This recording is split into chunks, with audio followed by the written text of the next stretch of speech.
Well, hello, my friends. I am here with Dr. Viv Ewing. She's the president and CEO for Children's Square USA.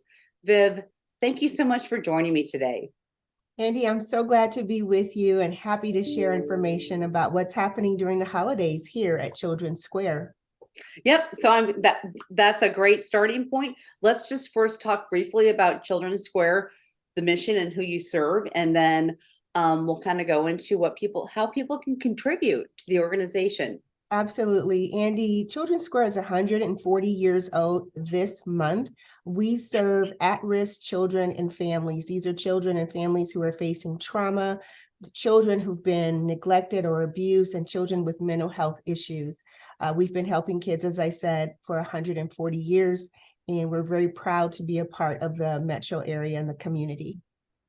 And this time of year, we're literally just weeks away from the end of 2022.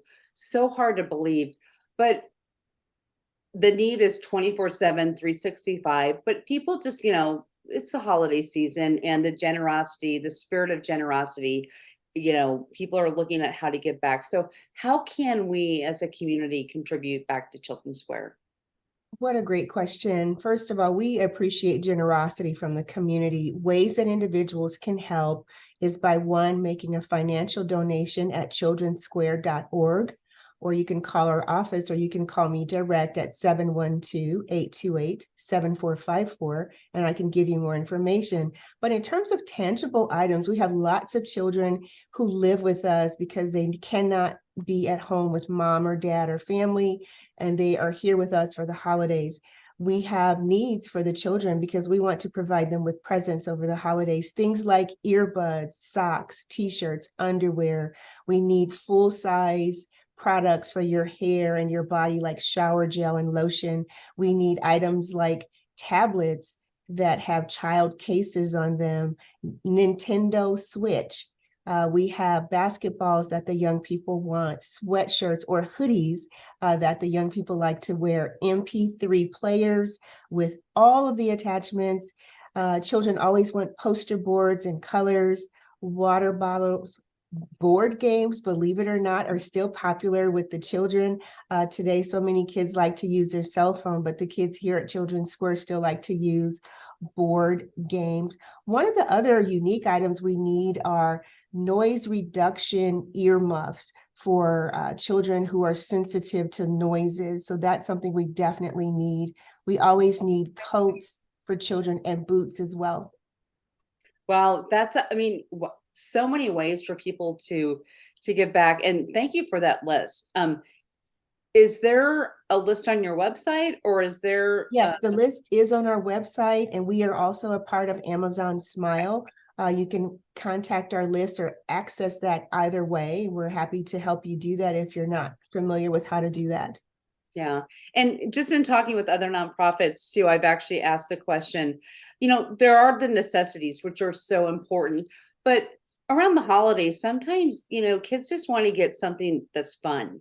That's just, that's not socks or underwear. And even though that's very important. So can you speak to that? You named off so many items, but we've got like a minute left. So I'm just going to let you talk to that. I will give you an example. One of the things that children want are those fidget toys, and we all love those. I have one right here. And so children love those too. I keep one in my desk. So even big kids like those kinds of toys. Other things that kids have asked us for are things like a Spalding NBA street outdoor basketball, something called Kevniz goose feather shuttlecocks for badminton birdies, believe it or not. Helmets are also needed.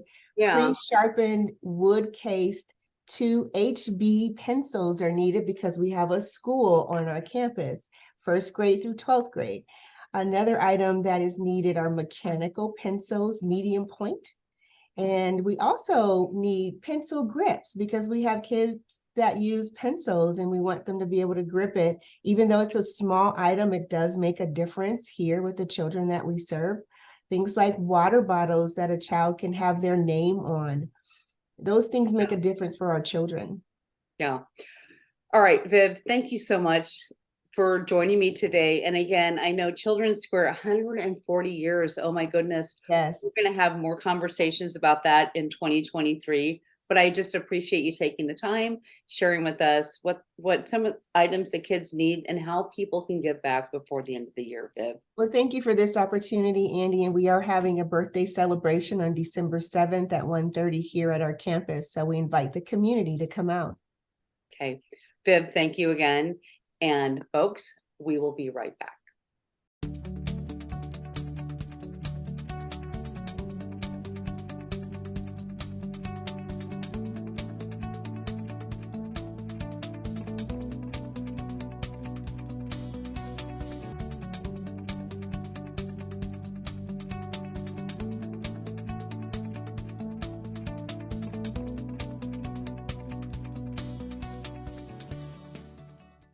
Well, welcome back. I'm here with Justin Doherty. He is the president CEO of Autism Action Partnership.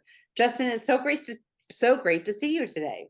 Always. This has been a big year for Autism Action Partnership, with a lot of the things that you've been doing. But let's just start first. What is your mission, and who do you serve in the community? Our mission is to serve the autism community in any way possible and to help with outcomes and improve the quality of life for families. What we've kind of been evolving more and more to and realizing the importance of our mission really needs to be inclusive of the non-autism community. And what I say regularly is we're not going to achieve our mission unless we're serving the non-autism community in addition to the autism community, because until our community is more inclusive as a whole, our families are still going to bump up against a number of barriers in our community. Yeah, absolutely. And I think too, I mean, one of the conversations that we're having today really is about end of year giving. We're getting so close to the end of 2022, which is crazy to think about that. But how can people contribute back to the organization during the holiday season? And then we're going to talk a little bit about the highlights of 2022. Yes. Well, I mean, first and foremost, we're a nonprofit. Over 75% of our revenue comes from donors and generous foundations and funders and organizations. Corporations here in town. And so on our website, we've got a donate. We're doing a big appeal right now. We just had a wonderful Giving Tuesday here shortly recently. So families can, if they can give of their treasure, we'll look for that in any way possible, and any amount helps. In addition, we have a number of events, a number of opportunities where we engage with the autism community, whether it's renting out the Omaha Children's Museum or 2 nights per year at the zoo and things like that. So there's always sponsorship opportunities. We have a number of we have sensory kits, which I won't go into too much detail, but basically we have kits, over 100 kits across the community at different venues with noise canceling headphones, a number of other sensory tools to help individuals navigate through a space while they're there, while they're visiting. We had some groups who sponsored drives in order to get materials for those sensory kits to help us build those kits. So while there's also, of course, a number of volunteer opportunities throughout the year to help us further our mission. Yeah, again, the organization helps so many, and yeah, you have to think about, I mean, just as an individual, when you're out in the community, you're out doing things that you're surrounded by people that potentially have autism, and that you're not necessarily thinking about that, and how kind of what you do is impacting them. So that's so much of that kind of the working with the non-autism community is what we do. We believe and we're confident that the overwhelming majority of people would behave differently and more inclusive if they knew what that meant. Right? yeah, If someone comes to your house and they say, "I have an autism T-shirt on and I have autism," you're going to behave differently and try to accommodate that guest. If you don't know they have it, you will behave in a way that you always behave, and you might not appreciate the fact that might land differently. And so, a lot of what we do is kind of what is autism, what isn't it, the spectrum, what it is, and how it could be different depending on the individual you're working with, and how to navigate situations that might be uncomfortable to you. might be every day for them and their loved Yeah. ones, and how to do so in a way that shows grace and respect to everybody. Yeah. Well, and one of the things I do want to touch on with this interview, and again, we're going to have a much bigger interview after the first of the year, but to me, I'm just going to speak for you right now. I think one of the highlights, the big highlights of the year, was the Common Senses Festival that was during the whole month of April. That was amazing, and oh my goodness, speak to that, please. Yeah. We're still exhausted and smiling ear to ear from that Yep. festival. Yep. It was originally planned for 2020, and then this thing, it's called a pandemic. I'm not sure if you heard about it. It got in the way, so it got bumped until 2022. But month long, a festival, and again, similar to some of what I've already said, is Yeah. really the idea was that it is for all members of the community to appreciate and reflect on their own senses and how they perceive moments or environments, and then understand that the person next to you might, because of sensory processing differences, you'd be experiencing it different. And we were very clear in some of the messaging that we have is it's different, it's not less. This is about how I process information and then communicate information. It's not I do it anywhere any less than anybody else. And so we had some brilliant people from across the country here. We took over the Kaneko Art Gallery for an entire month. We had films, we had seminars, we had some we're still again inspired by what we experienced, and we were so happy to help kind of host and offer it to the community. But even our team and those kind of inner circle folks, we're all still inspired by what we heard and listened to and engaged with in the community, and the response is just continues to be overwhelming from you and others and all that experienced it with us. Yeah. All right. So last question, because we are literally a little bit over time. Yes. Can we anticipate another Common Senses Festival in the future? Yes, we don't exactly know what, how, or That's where. okay. But Yes or no question. yes, it was too good to have it just be a one-time only. We'll figure it Yeah. out. We'll make it happen. Yeah, and I know, but we'll talk more about that. So I just kind of put you on the spot because I know there's a lot of planning and all that goes into it. So, you know what, Justin, thank you so much for joining me today and just really, wanting people to know about Autism Action Partnership and how they can contribute end of year, and then also we'll have a bigger conversation as we get into 2023 about what's happening. So, thank you. Thank you, Andy, for you personally, for your connection and your support of us, and as well as all the work that you do to help kind of amplify the work of so many of us here in this community. We appreciate it. You are welcome, Justin, and thank you. And folks, we'll be right back.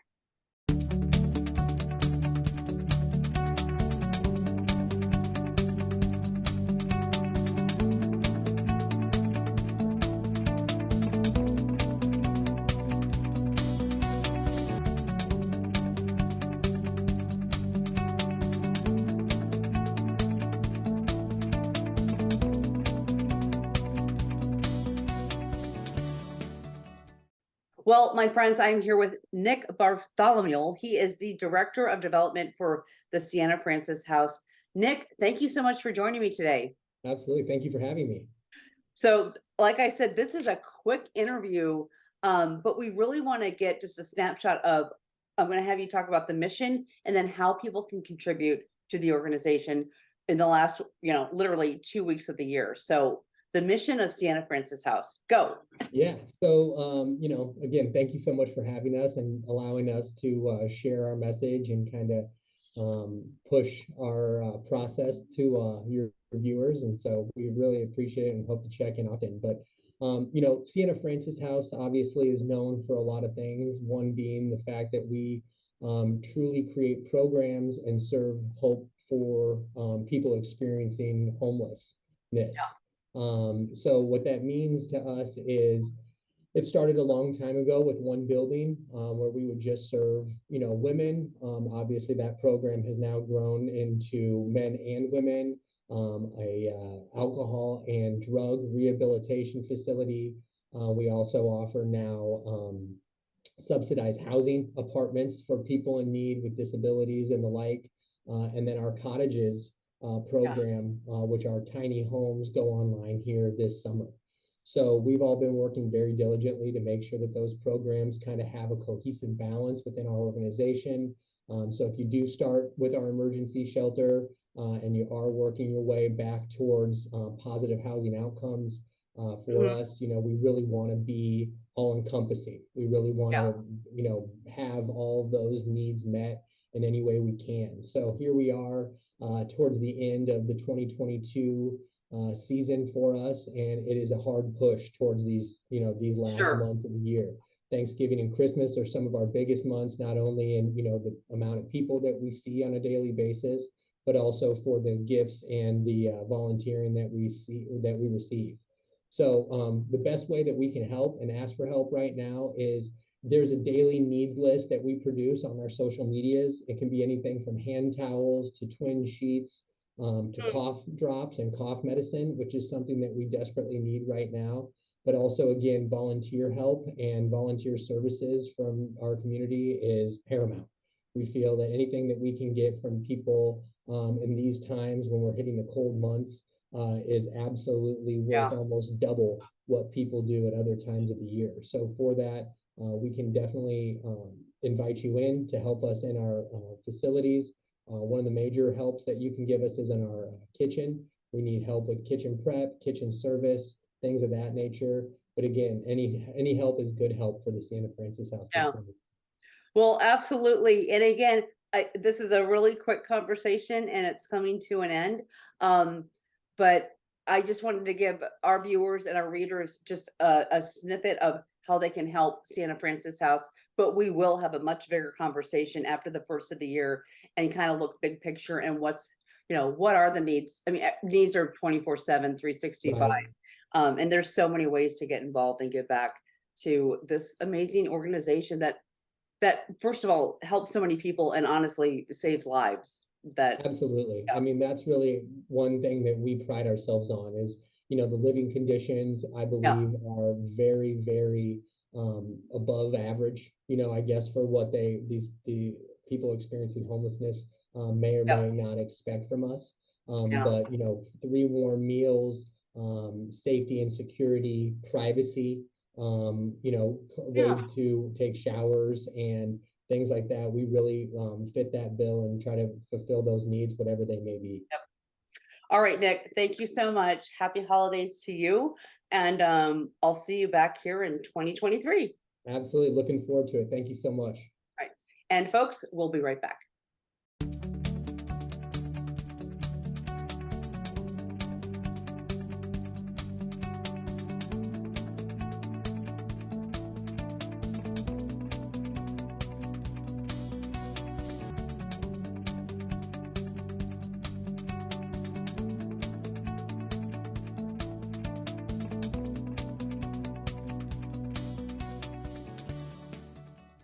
Well, hello, my friends.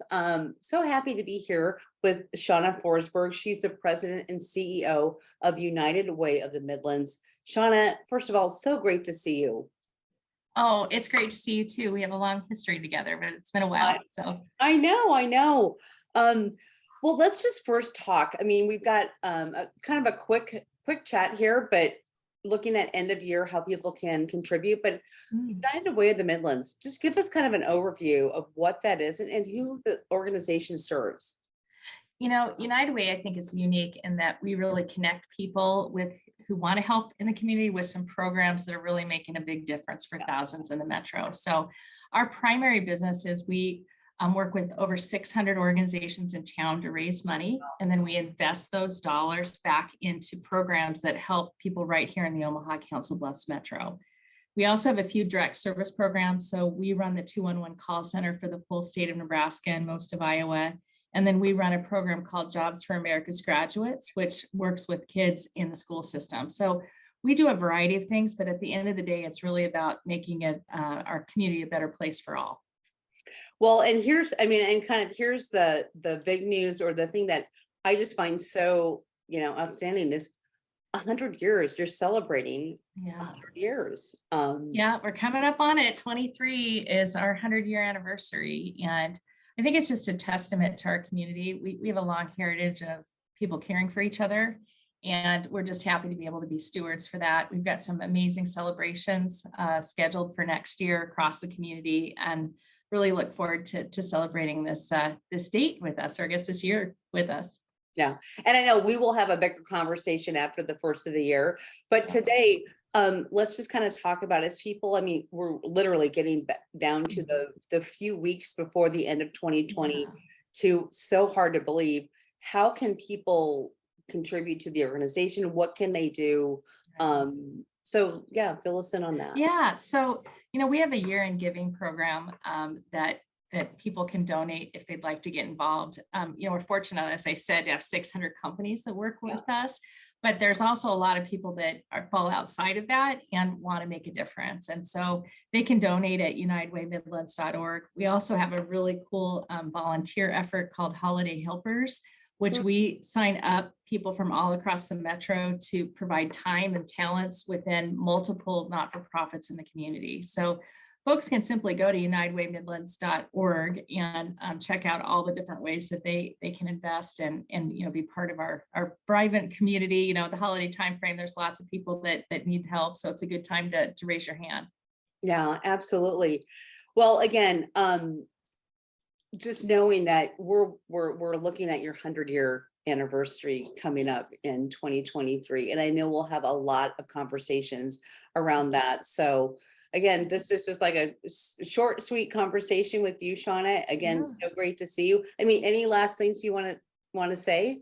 Well, we just appreciate you helping us get the word out and all the great work that you all do. Been a long time working with you, Andy, and so thanks for making the effort for us to talk about this today. But yeah, so we'll look forward to talking more about the 100-year down the road. We have 5 different celebrations and a lot going on. So we'll put that out there as a teaser for the next time that we talk. Yeah, absolutely. Shauna, thank you so much for joining me. And friends, we'll be right back.